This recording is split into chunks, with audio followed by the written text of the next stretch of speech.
کفن بھی نوچنے والی بات ہے، اور اسحاق ڈار صاحب نے کہہ دیا ہے کہ اب جو مر گئے ہیں ان کے اوپر بھی یہ تو کفن اتارنے والی بات ہے. یعنی کفن چور حقیقت میں اگر کوئی آج کے دور میں دیکھے تو وہ ہمارے وزیر خزانہ صاحب ہیں،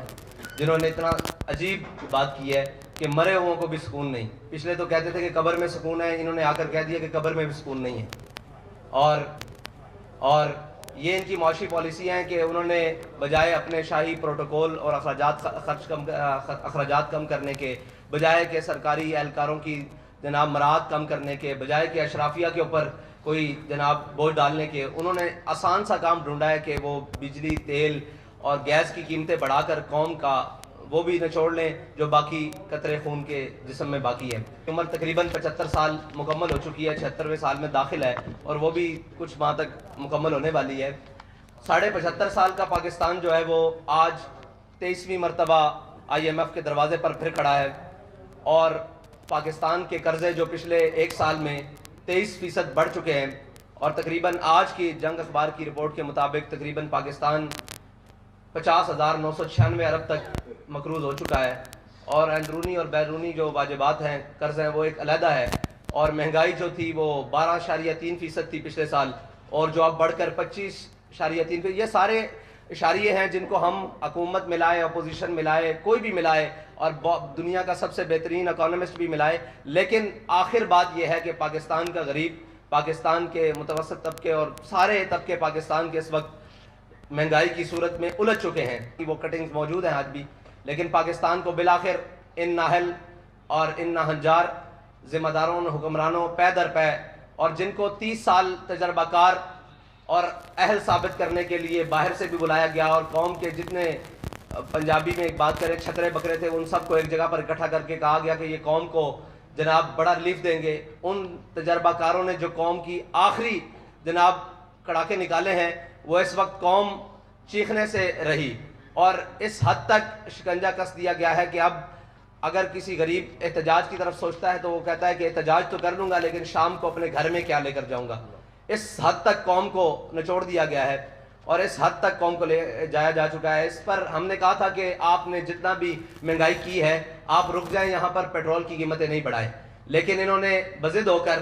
اور صاف ظاہر ہے اپنی عیاشیاں کم کرنے کی بجائے یہ بوجھ قوم پر ڈالنے کے لیے انہوں نے پیٹرول کی قیمت پھر بڑھائی ہے. اور اس میں ہمارا اعلان یہ ہے کہ ہم آپ کو پھر 72 گھنٹے کا الٹیمیٹم دے رہے ہیں، اور ہمارا یہ آپ سے مطالبہ ہے فی الحال کہ آپ یہ پیٹرول کی دی ہوئی قیمتیں واپس لیں، ورنہ 72 گھنٹے بعد ہم وہ اعلان کرنے پر مجبور ہو جائیں گے جس کے لیے تحریک لبیک پہلے بھی جانی جاتی ہے. تو ہمارا انشاءاللہ وہ اعلان بھی 72 گھنٹوں بعد آ جائے گا، اس کے لیے میڈیا کی ضرورت نہیں پڑے گی، ہم انشاءاللہ اعلان کر دیں گے. آج اس لیے بلایا گیا ہے کہ ہو سکتا ہے بعد میں یہ کہے کہ جی ہمیں وقت دیا جاتا، ہمیں یہ کیا جاتا. آپ کو 72 گھنٹے کا حکومت پاکستان کو تحریک لبیک پاکستان الٹیمیٹم دیتی ہے کہ 72 گھنٹے کے اندر یہ قیمتیں جو تھیں وہ 14 فروری کی رات تک واپس لے کر آئی جائیں، یعنی کہ 250 روپے پیٹرول، یہ جو 22 روپے قیمت بڑھائی گئی ہے. اور عالمی منڈی میں بھی تیل کی قیمتوں میں استحکام آیا ہے، لیکن پاکستان کی ان ناہنجار اور جو بظاہر تجربہ کار ٹیم ہے، اس نے پاکستان کے وہ سارے معاملات، اور لوگ کہتے ہیں جی کہ خریدا ہوا مہنگا ہے، تو اگر خریدا ہوا مہنگا ہے تو آپ حکمران کس بات کے ہیں؟ آپ کو حکومت کس بات کی دی گئی ہے اگر آپ ریلیف نہیں دے سکتے؟ اور اگر آپ ریلیف نہیں دے سکتے تو یہ قوم کی جان چھوڑیں. اور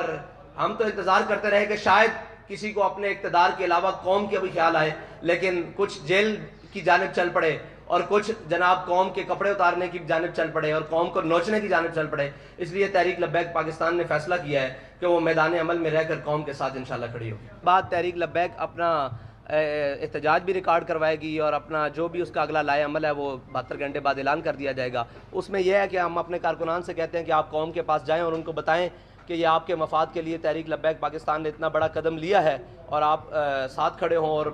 ہر شخص کے پاس، تاجر، کسان اور ہر تنظیموں کے پاس جائیں اور انہیں جا کر بتائیں کہ جو بھی تحریک لبیک کی کال ہو آپ اس کے اوپر لبیک ہیں. حکومت کے پاز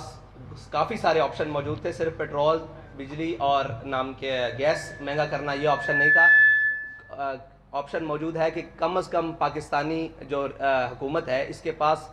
1.25 لاکھ کے قریب گاڑیاں ہیں جو استعمال ہوتی ہیں، اور ہر گاڑی کا جو ڈیلی کا پیٹرول ہے وہ 50 لیٹر سے اوپر استعمال کنزمپشن ہے. تو یہ اگر اپنی شائع خرچیاں کم کر دیں اور مریم نواز صاحبہ کو اگر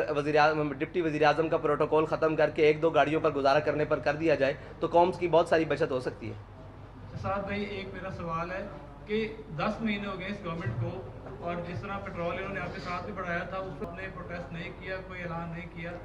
نمبر 1۔ نمبر 2، اب یہ جو آپ 72 گھنٹے کا ٹائم دے رہے ہیں، جو بھی ہوگا انشاءاللہ وہ آپ کے سامنے ہوگا اور قوم کے مفاد میں ہوگا، قوم کے مشکلات کے لیے نہیں ہوگا۔ اور جو پہلے اعلان نہیں کیا تو یہی بات ہے کہ اگر ہم پہلے اعلان کرتے تو آپ کہتے کہ جی گورنمنٹ کو دیکھنے نہیں دیا گیا، ان کو چلنے نہیں دیا گیا، ان کو ہم نے پورا موقع دیا اور پوری قوم نے موقع دیا کہ شاید یہ کچھ کر سکیں، لیکن انہوں نے کچھ بھی نہیں کیا۔ اور شاید یہ اپنے کپڑے بیچ دیں، شاید یہ اپنے اثاثے بیچ کر پاکستان کے خزانے میں جمع کروائیں، آدھے، پورے تو نہیں آدھے، لیکن انہوں نے کچھ بھی نہیں کیا بلکہ مزید قوم کا نقصان کیا۔ تو اس لیے ہم اعلان کرنے پر مجبور ہو گئے۔ میں بتا چکا ہوں کہ ہم آخری حد تک دیکھتے گئے کہ پاکستانی کی حالت کیا ہے۔ جب ہم نے دیکھا کہ اس کے پلوں سے پانی گزر چکا ہے تو اب ہمارا میدان میں آنا پڑتا ہے۔ پاکستان میں الیکشن وقت پر ہونے چاہیے، یہ ہم پہلے بار بار اعلان کر چکے ہیں۔ پاکستان میں الیکشن وقت پر ہونے چاہیے، لیکن اس وقت پر نہیں جب تک کوئی پاکستانی زندہ ہی نہ بچے اور سارے غریب پاکستانی مر جائے۔ یہ ہم کہہ رہے ہیں کہ پاکستان کے الیکشن وقت پر ہونے چاہیے، لیکن غریب کو زندہ رہنے کے لیے موقع دینا چاہیے تب تک کے لیے۔